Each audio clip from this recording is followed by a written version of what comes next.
Hello, everybody, and welcome back to Legends of Arcadia Genesis. Hello. Our hero, anti-hero, our character, will ride out with the rest of his pack towards the city by the sea, for which we do not have a name yet. So, Ryan, with your infinite wisdom and great naming skills, what shall the city of the sea be called? Is there an aquatic counterpart to Acropolis? Not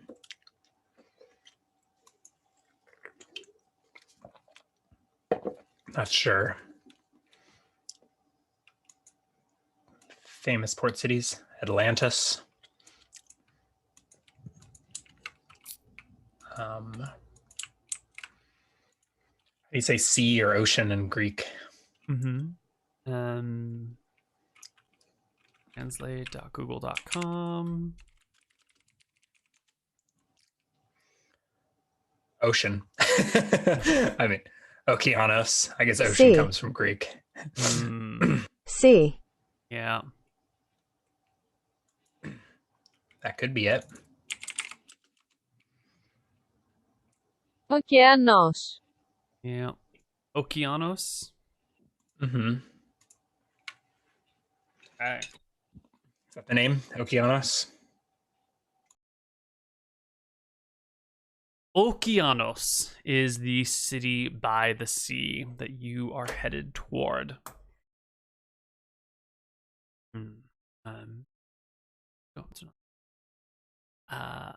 As you go, your warriors with you, your tribesmen, talk about the great victory before them, where the 6 of you shall overtake and slay Ujin, the bloodthirsty, brutal ruler of the city. The closer you get, the more information comes out about them. Yeah. Progresses. Without asking directly, what do I glean from their gossip? Can I get a feel for, does he rule an army, or is it just a few bodyguards? It appears that a glorified gang, or is this an actual warlord? This town, the city, is supposedly grand and vast in its size, and that it was recently taken over in the last maybe few weeks, taken over by Ujin. Granted, reality hasn't been around for very long, but for all that time before, it was sort of its own peaceful city by the sea that had its own citizenry, which had their own guards. And Ujin came into the town and just one man the whole thing. Just killed a bunch of guards, killed a bunch of people, took over, installed a system of tribute where you must bring a tree trunk or a large log from the mountains out to the city so that it may have the wood it so preciously needs. This place is a center of commerce, of trade for all of the horse lords around here. People will bring jewelry, they'll bring cloth, they'll bring skins, they'll bring meats, they'll bring special things that they can only find at the very fringes of the Great Steppe here. And they will trade it in the market square, stay for a time. It's one of the only places where you can get like real crafted goods. Otherwise, you kind of have to bumble around the steppe hoping you bump into someone who has something. Sounds from their descriptions like most of these people are just subsistence level herders. Everything they get from their animals or they pick up off the ground. And this town is the only place that they can come in and trade. So maybe you've got an extra horse, you can bring it to town, sell it, and get some arrows or a well-made bow or a new saddle or some stirrups or, an idol of some kind. Or maybe you do venture all the way out to the edge of the steppe and you can harvest some wood and create some things and then ride your ass back to town to try and sell it. But to get into town, you need to bring a log with you, so you need to come in a large group. And they talk about how the town does not allow arms or armor of any kind within its boundaries.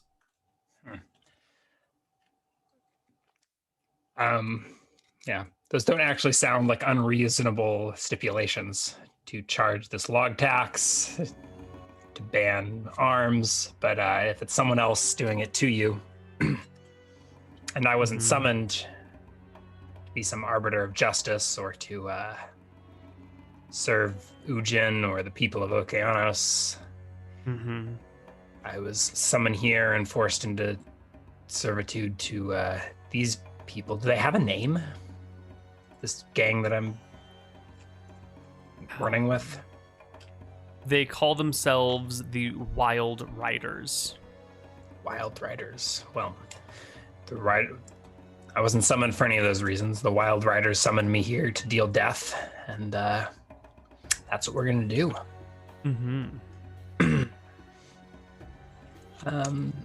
Maybe in different circumstances, Izual would apply strategy, exercise some warcraft, but I think under these circumstances, there's not much planning. We're just going to walk right into the city, and instead of handing over our arms and handing over logs, well, we'll hand over our arms into their guts, and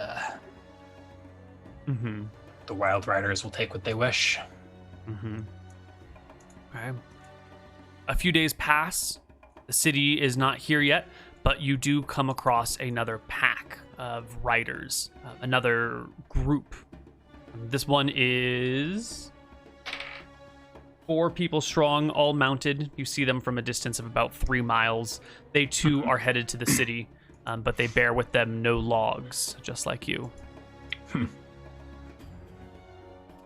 Am I the first to see this, or? I believe it's pointed out to you by one of the others. Okay. Do we go to, these aren't our allies, are they? The Wild Riders have no friends but you, Izual. Well. Do you intend to make friends? To win allies? Or merely rain blood across this land?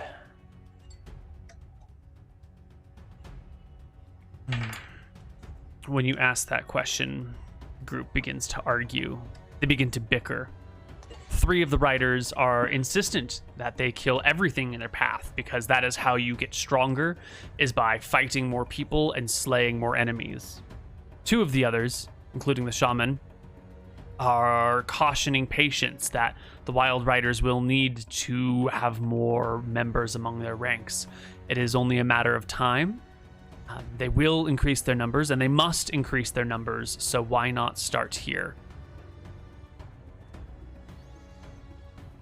The bickering slows the group to a stop so they can actually fight amongst themselves. Voices get raised. Some are ready for blood. Some are desiring companionship. Larger numbers. The group does not seem to be well organized. They do not seem to be well put together. They have prayed for victory. The goddess has given them a champion, and they're not really sure what to do with it or how to go forward.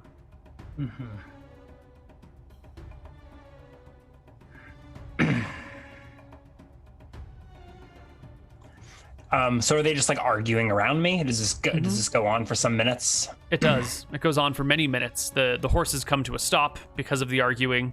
They sit mounted, facing towards each other, bickering brutally. Long strings of curses extend from their lips as they, call each other's parents by the most horrible things, insinuating some are cowards and others are idiots. If they asked, or if they treated me differently, I may give them wisdom or be a leader that they would want. But I was summoned here for the purpose of bringing death to this Ujin, and I feel that compelling me forward. So I think leaving my companions to bicker, I continue trotting in the direction that I believe the Socianos to be. And I think pretty quickly the people will probably realize that their angel is moving on and ride to catch up. Yes.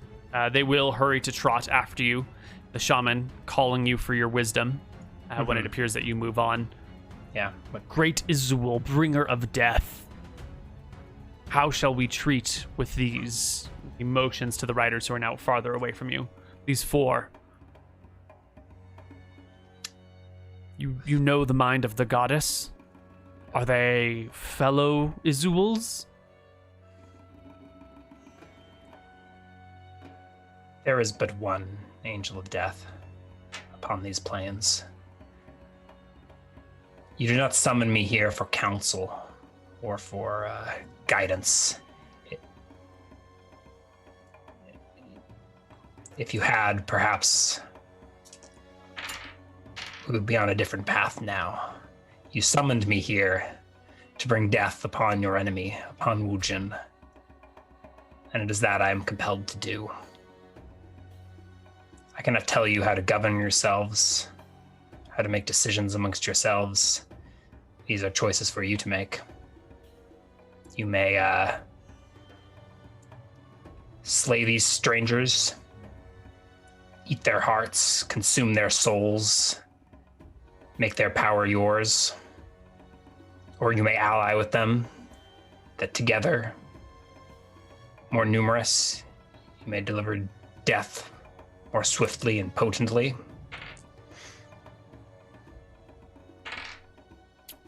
I will slay Ujin. They like the idea of slaying these people and eating their hearts, and they God. break into a gallop after the group of 4. Do you join them in their gallop? Yes, I reluctantly gallop after them. Like, I pause for a second, thinking that we're just going to keep going to Oceanos and let me get on with my task. But, all right, hard eating it is. Well, these 6 of you descend I spur upon my horse after them. the 4 of them. These 4 people are clearly outnumbered, and they will attempt to flee and just bolt away from you guys. So the riders take off first, but then I spur into action and bring my long spear down as a lance and break into a charge. Perhaps pulling ahead of my companions or catching up with them. I don't know. I'm not a proficient horse rider, but we'll see what happens. Well, your horses chase theirs. They head for the city. You head for them, also in the direction of the city. So I guess as a big galloping group, disorganized, we all gallop towards the city. Yes. So normally between humans on foot, we just do opposed strength check to see who can outrun the other or outlast the other. When it comes down to people on horseback, I think we would do opposed horseback riding checks Seems to fair. see which group can run down the other. So I'm going to make... Should I roll one, or will they... Yeah, I think I'll just roll... Can I roll my own, maybe, to see where I come in with my group and where they... I'm going to have everyone do their own, and then we'll see who gets fastest or whatever. Okay, so I pass. I think that means I'm able to spur my horse into a gallop.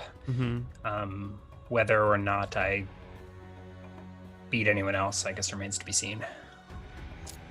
So these guys are going to do plus 13 on their rolls. And then this is the Wild Riders are going to be doing 1d20 plus 15. They are better horsemen.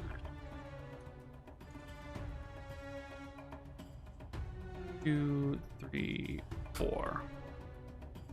Okay. So the Wild Riders easily outstrip the horsemen, except for one of them who will slowly fall behind. And you got a 21, was it? Yeah, so I follow behind, but Yes. not in the lead. Your men will break free from you, reach after them faster, pushing their horses at greater speeds. And I'm just going to make 4, all 4 attacks. So 1d20 plus 4. 1, 2, 3, 4. And that will be all hits on this group as they slowly catch up, weapons in hand. Well, actually, probably bows as they ride. So these will be attacks at penalties because they're having to ride on horseback. So -2 to each of these. I thought if you were proficient, or is that a weapon proficient? I mean, they should be proficient bow riders. There's something where you can make shots from horseback. Yeah, I don't think it penalized. I think it's just one every, or like half rate of fire, right? Oh, is it half rate of fire? I thought you would take penalties because you got to stabilize yourself while the horse is galloping. I think it's just half rate of fire, but let's see.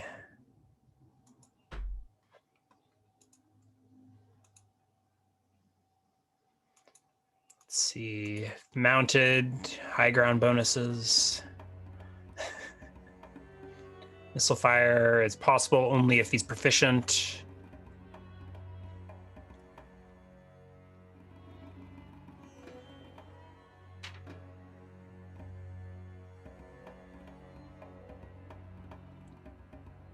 Okay, if the mount is not moving, can fire normally.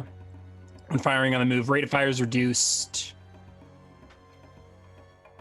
A 2-shot per turn becomes 1 shot every 2 turns. Oh, wait, the rider has his rate of fire reduced by 1, whatever that means. So it doesn't say anything about combat penalties. Okay. But it does reduce rate of fire by more than half. I don't understand. Reduced by 1. Okay, so if normally you can fire every round.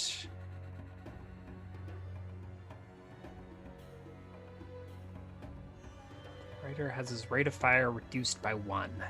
So a 2-shot per turn becomes 1 shot every 2 turns. That's not reduced by 1.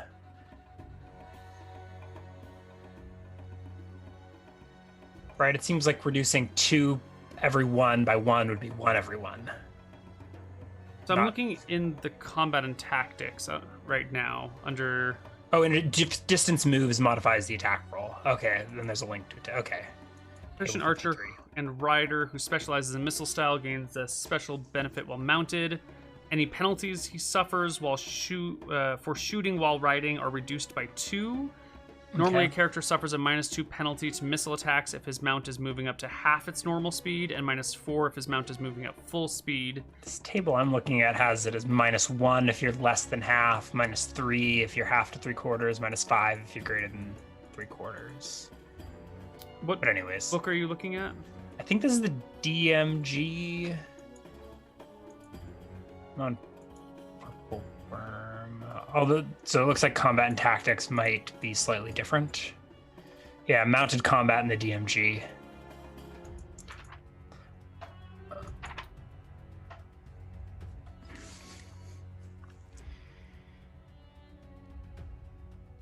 Combat.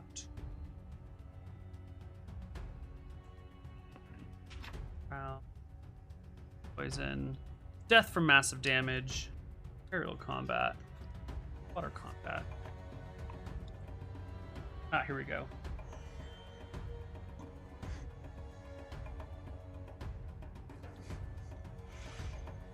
Seems close enough, but it's weird. Oh yeah, mounted missile fire. Greater than 3/4 movement rate is -5. Half to 3/4. -3, less than half is 1. It's weird that this is different than combat tactics, but whatever.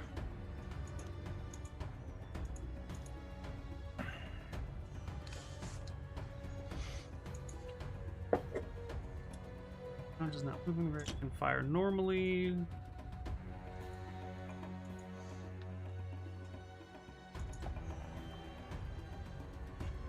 So this says reduced rate of fire and penalties in combat of tactics. Says same. They're just slightly different penalties. Yeah, slightly. What does it say? Penalty. Does it mention reduced rate of fire in combat Combat tactics? Tactics does not mention reduced rate of fire.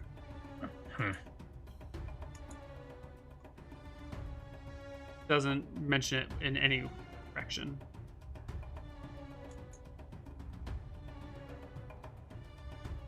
I don't know, let's merge the two of them. Let's take the reduced rate of fire, which does make sense, and I mean the combat penalties are pretty fucking close. Combat and tactics just reduces it to 2 and 4 instead of 1, 3, 5. So it takes like the averages, which is whatever. Yeah. Yeah. Okay. So there's still the penalty, or not, if they have the fighting style. The penalty is halved, so they'll be firing at -2 instead of -4 or -5 because they are galloping at full speed while they take these shots. Okay. So this will become a 20, an 11. These are all still hits. 1, 2, 3, 4. So their simple arrows will do D4. The first one is just a hit. Second one's a hit. Third one's a hit. And the last one is a crit. 4, 3, 3, and 7 against 3 HP is a kill. 3 against 7 HP is not a kill. That's a 4 hit points remaining. Need more dice. 3 damage against 2 HP slaughters, and 7 damage against 8 HP brings it to 1. So 2 people are wounded, 2 people are outright killed as the ride continues. Your horsemen on your side, edging their horses faster and faster, trying to catch up. You slowly falling behind as you're unproficient on horseback. The riders trying to flee. My non-proficient check. Did any of them? Well, yeah, but they did better. Was that the verdict? One of the enemy did a 15 and is getting slowed, trying to duck and weave and dodge. That is the person who survived and is at 4 HP. So I think they take like a blow to the leg or something, wounding them, making them lose control of their horse. Your herd rushes past, aiming after the strong ones, leaving the stragglers for you. Yeah, me in the tail. So I think he's reeling from the first wave. And he turns to see Izual bearing down on him at the back of the pack. Mm-hmm. Lance lowered. Mm-hmm.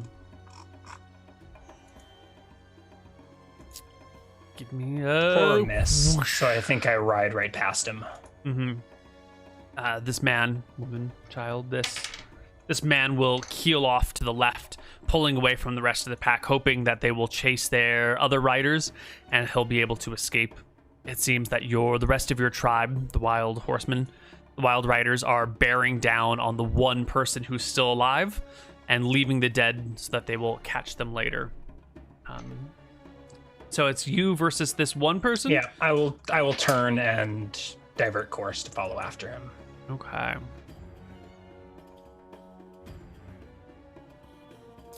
He'll get an 8 on initiative. And you will get a 7. Okay. So he's fleeing, correct?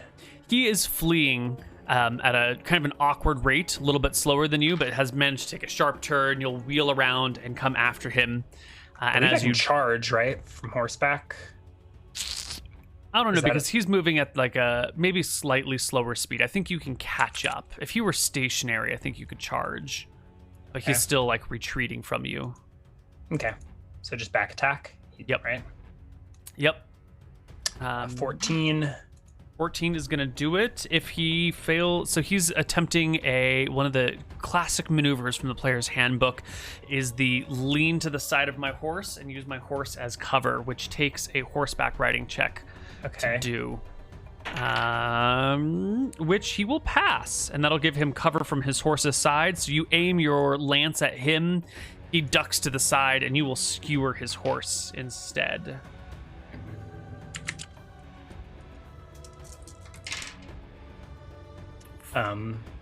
So this isn't a charge with a lance, so I don't get double damage, right? It's just a regular hit. It's just a regular 6 hit. points of damage. That's to get cover.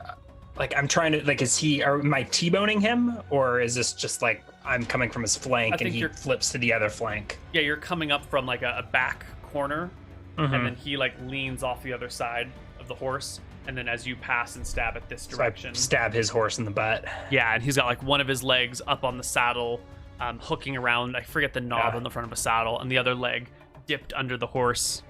How much HP does the horse have? The horse has another 12 HP after this blow. So, juicy horse. Nice, good blow in the side of him. The man will again. Yeah, that was his round. Are these trained war horses? No, these are should he roll riding a horses. check to maintain control of a wounded horse, or that's a good point. He will pass his second horseback riding check of the round. The horse gets wounded, continues to freak. The man pulls himself back up onto the saddle and tries to steady the mount, and that is the rest of his round. You can see that there is a small a small short blade tucked like underneath the front of his saddle that goes perpendicular across the back of the horse. It's only about yay long total. He has not drawn it yet. He will get a 12. Oh, he beats me by 1. Yes. And it is now that he will draw his short sword and try to ride up alongside of you and slash at you across the back from one horse to the other with a... So he like slows down to slows down, to get behind me, enough to get behind me. Yeah. Well, I think you stabbed him. Mm-hmm. Horse kind of freaks out. You turn to get back towards him. I'm not sure if he's slowing down or if he's speed. I think yeah, because he'll turn, he'll slow and make a wild slash back towards you, which is a 6 to hit total. Okay. Nowhere near you, nowhere near your animal. Just kind of a flailing attack over the horses. Okay. I will return fire with my spear, which I think is awkward. I think maybe I slow down to let him get far enough ahead of me that I can stab him. Or if he doesn't seem to allow that, I may need to like turn and do an awkward stab. You can't stab over your saddle? Maybe I can. It's a long spear. It's basically a lance. This is a large ogre spear. Right. The length of the spear is what's making it awkward for this short Although I'm on a combat. large animal.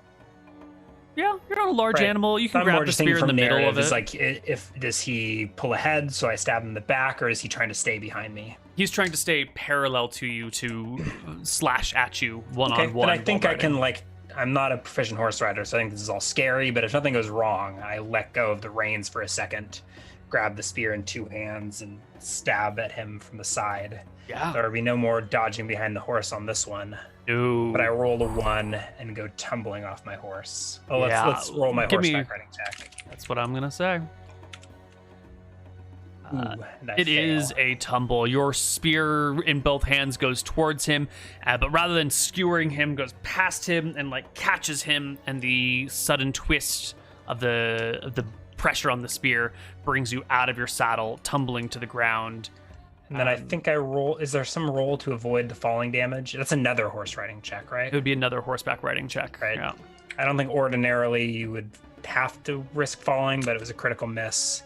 So I succeed and land on my feet or something. Yeah. Maybe I don't cast a spell, but maybe a gust of wind catches me just right, or my wings glint for a second and I land, or I slow my fall to land on my feet. Yep. Does the horse continue galloping?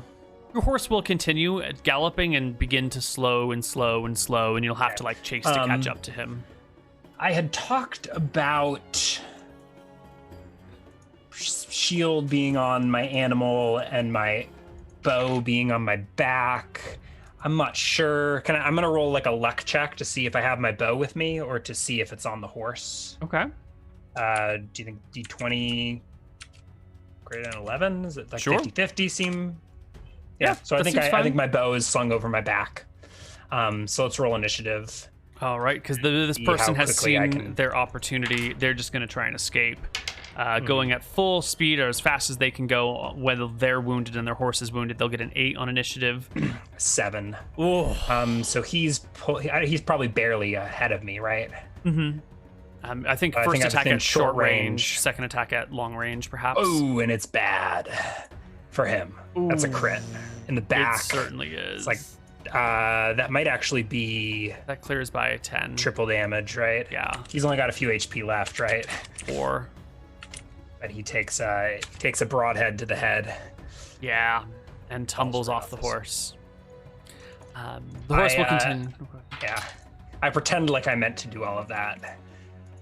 That's why you put all your points into charisma. Even if you totally flub half the battle, you make it look stylish. Make it look like you meant to fall off your horse, land on your feet, and just take a shot with your bow. You can catch your horse eventually. Yeah, Izual returns to their casual plod about the battlefield. I retrieve horses. I see to the dead, finishing any that are dying or bleeding out. You said this guy had a short sword. Yep. What did you call it? A sword? A sword? Okay. What did you call it? A short sword. Just a short blade. Did you have a name for it? I don't think so. Okay. I was thinking of something like a spatha. Okay. Yeah. A short thrusting sword. All right. Well, I guess I'll take it. Ooh, maybe spatha's too long. Gladys. Gladys. Maybe, yeah. Not a short sword. What does that weigh? Does that weigh 2 pounds? 1 pound? 2 pounds. Is it Gladys or Gladius? Gladius. How heavily is that I pronounced? Is it a sword for gladiators? Oh, it's just Latin for sword of any type. Really? But in narrow sense, it refers to the swords of Roman foot soldiers. Okay. Okay. Well, your riders will catch up, dragging bodies behind their horses, which they've thrown ropes around the necks of, and just bring the riders with them. And as you said, feast on the enemies, and they will do so.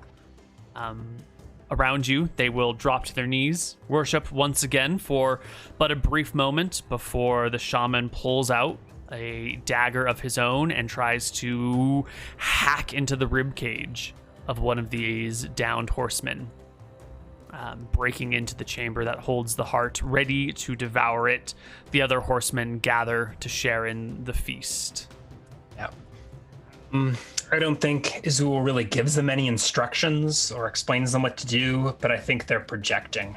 Like in their myths, in their legend, I think they will tell, if they survive all of this, they'll tell their followers that an angel of death, a messenger of Verasi, showed them this ritual of carving open your fallen enemies' chests and eating their heart to steal their strength. Yes. All right. Well, onward you all ride, making it to... How many extra horses do we have at this point? Is there just like a... 3, 4, 5, 6? So 6 of you and 12 horses now. Do they take any trophies? Are there like heads rattling off the sides of their horses?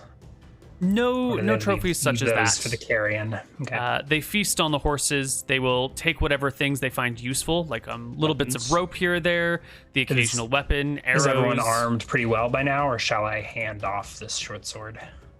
They all have weapons at this point in time. Okay. Mostly short swords and some spears and some bows. Okay. And eventually, the great city by the sea, Okeanos, comes into view.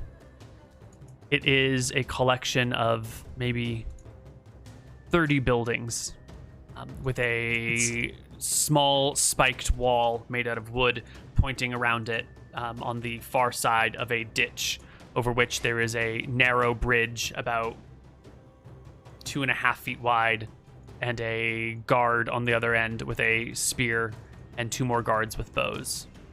So it's really nothing. It is the great city by the sea. 30 buildings gathered in one location. It is magnificent.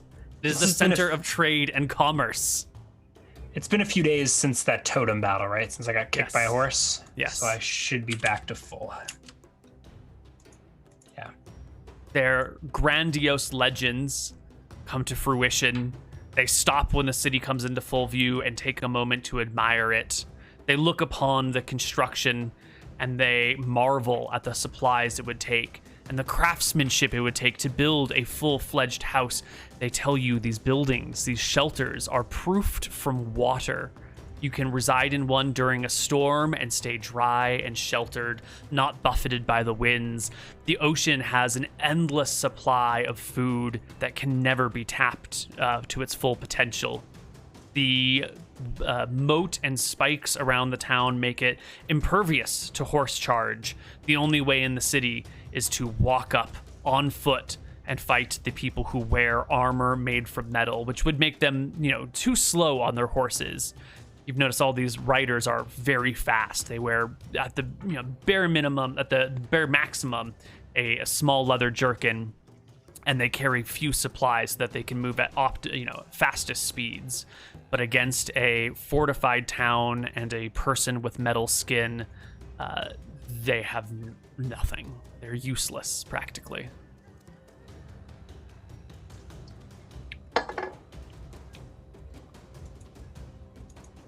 Well,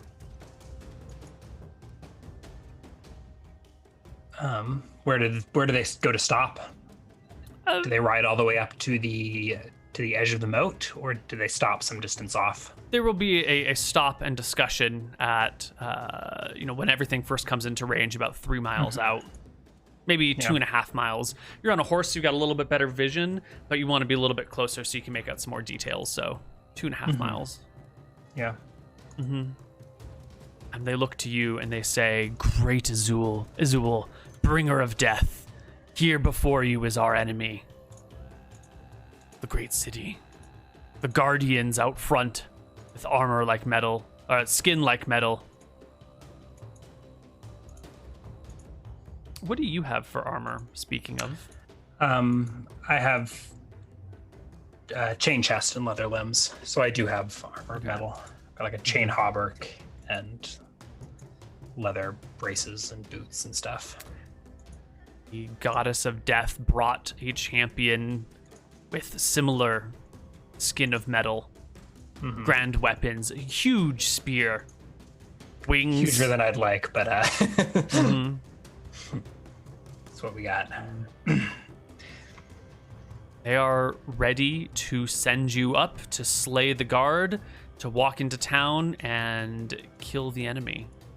So do they just park some ways away and watch? Is that their plan? Well, they park, they talk about the town for a little bit, they marvel at its size, and then they say to you, "Great leader, great Izual,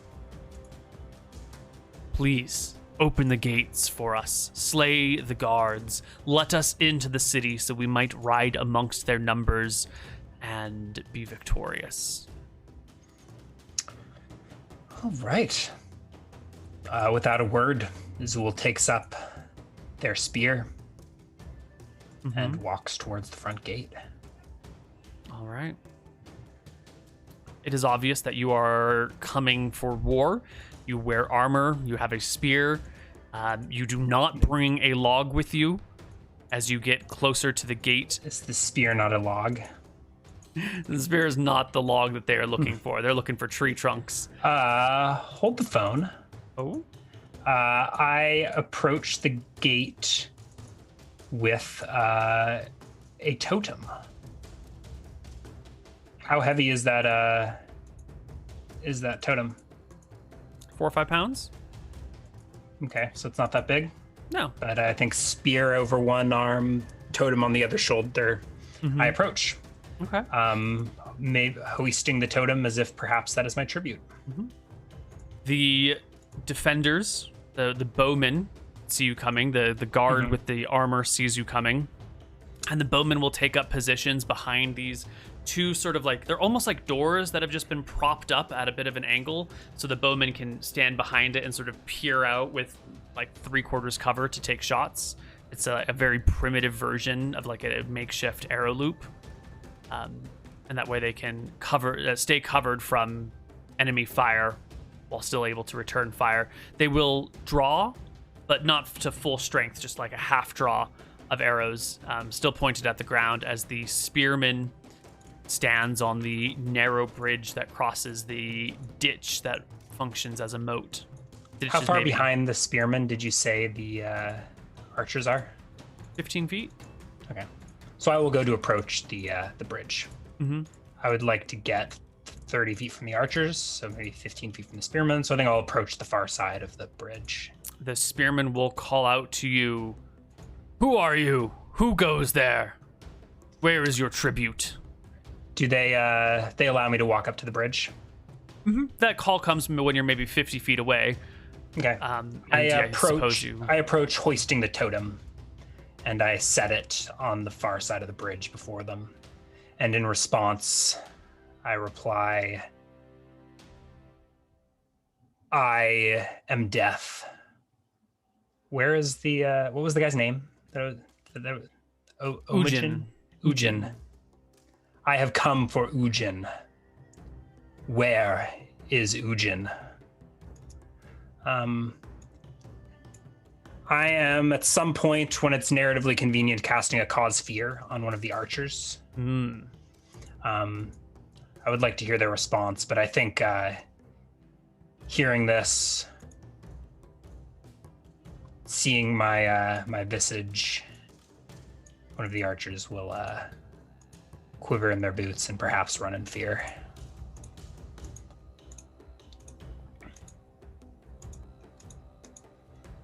You're calling out for Ujin. What sort of man is Ujin? Is he the sort of person who would have his guards do his dirty work? No, or is he the sort of person... The legend I heard was that he showed up out of the plains by himself and just started killing people until he was known as the baddest dude in town. Yeah, I think the response to a challenge against him is to fetch him and let him meet his challenger. Yeah. And so the spearman looks to one of the archers and says, get him, and will hold his ground. And then you will throw a cause fear on the one who was tasked with getting him, or the other one? Probably the other one. Yeah. Okay. And the other one will fail his save. The two of them bolt fleeing into the town. The spearman, confused why the other archer ran, but turns back to you. As I am crossing the bridge, hoisting up the spear, leaving the holy symbol just behind me, and bringing death upon these guards. The spearman will hold his ground initiative. I don't know. The bridge. Yeah, he's waiting for you. So initiative. But I think they have regular spears, right? Yes. Yes, he has a regular spear. And they are standing side by side, flanked. There's only one spearman, and the others are fled, so there was no flanking. I thought there were two spearmen, two archers. No, one spearman, two archers. If I said otherwise, otherwise, I don't even need to smite. I'll just stab him with a spear. He will roll a 15 for initiative. Whirl Even his worse spear than me. to face you. 2 hands, chainmail on. But you are faster. Chainmail. Yes, the skin of steel is it's a chain, not limbs, just chain chest. Okay, no limbs? No limbs. So I think a chain chest is just AC 13. I believe you're right. Yes. Yes, so it that is. Should hit. That will hit. Because I have a chain chest. And, you will skewer him on one of his exposed limbs. Oops, not an attack. Damage. 7 points of damage with the spear. Against... Oh ho ho! Almost maximum HP, so 15 hit points. You bring him down to 8 with a mighty stab. The spear guard grunts with the pain of the blow, gives a little bit of ground, and takes a long stab towards your ankles with his spear, trying to catch you an in your... opportunity as he has to close to get within reach. Oh, because you've got reach 2, right? Yeah. Yeah, so it's a feint backwards and then a quick lunge forward, grabbing his spear by the end, ramming it into your 7. feet. The lucky bastard has 1 HP. You catch him across his ribs as his arm extends towards your legs with a 13 to hit. No, AC 14, because I do have leather limbs. I block it with a leather bracer. Yes. The bracer hits the spear. The tip of the spear hits your shin guard, plunging into the earth before you. The man on the bridge is almost dead. This calls for a morale check. Yeah. Do you not fear death? He does fear death. Absolutely. And will limp backwards and away from you, clearly fearing death and giving ground, letting you into the city rather than standing to fight to the last. But you can still roll initiative if you want to come after him. Or do you let him flee? Who are you, Izual? Are you here to slaughter? Or are you just here for Ujin? This man means nothing to you. But Right, I think I was summoned for you. Ujin, but like, I am an angel of death, right? You don't just like leave a maimed person, right? You finish them off and you send their souls on. Another sacrifice for the goddess. Unintentionally. I mean, I'm not gonna like metagame to like maximize my chance of finishing every last one of them, but like, if he turns and runs, I'll take the opportunity attack. He will disengage and retreat, falling back slowly but surely. If he's not careful, I will deposit my spear, casually take an arrow off my back, and finish him.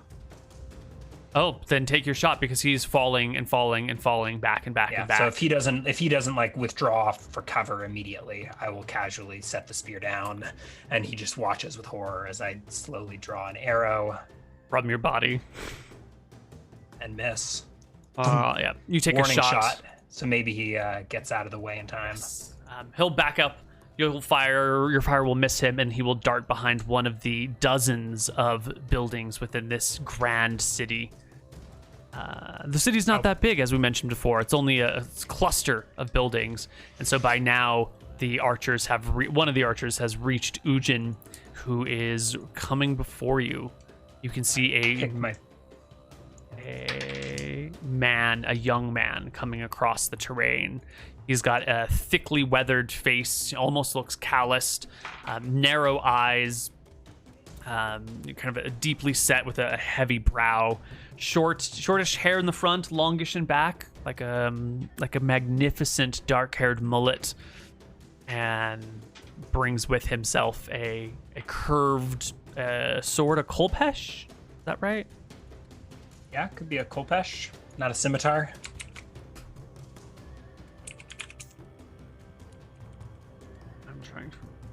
My sword. Yeah, kolpesh is like got the like hook at the end for disarming, I think. Yeah, I'm looking at the sword, Egyptian styles. Yeah. That's what we're looking for here. Okay. Oh, there's no L on it. Kopesh. Yeah. He brings out his kopesh in one hand, no shield in the other. Armor is leather all the way through, all across, full leather armor. And stops 100 feet from you, raises his sword to the sky. It's a palisade wall, right? It's a no spike gate? Facing forward. Not so much Okay. like you could probably squeeze between the spikes, but you'd have to climb up this ditch, which would provoke attacks of opportunity. There's a bridge penalty. across the ditch, which I am now standing on. Mm-hmm. Have the wild riders approached, or are they just watching from afar? They have approached. They're maybe 50 feet back, standing where your totem was set, or maybe just behind your totem. Totem, I think, is at the other side of the bridge, but yeah. Okay. Well, they sit atop their horses and watch. Weapons drawn, but lowered, observing what the Angel of Death will do for them. None of them had a short spear, did they? Yep, one of them had a short spear. If there's time, I will probably go adjust my arms, unless Ujin shows up and... You have enough time to see Ujin coming. He comes from far more than 50 feet away, so you I can stick go my back. spear, the ogre spear, in the dirt next to the totem, and go back to my horse, which the wild riders have brought me.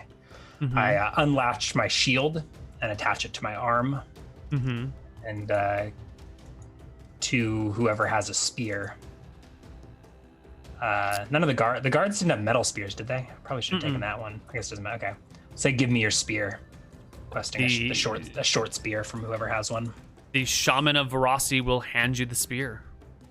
And I will approach Ujin, who's maybe around this time reaching the front of his village. Yes. And I think this is where we take our last break. You guys on the other side. Bye-bye.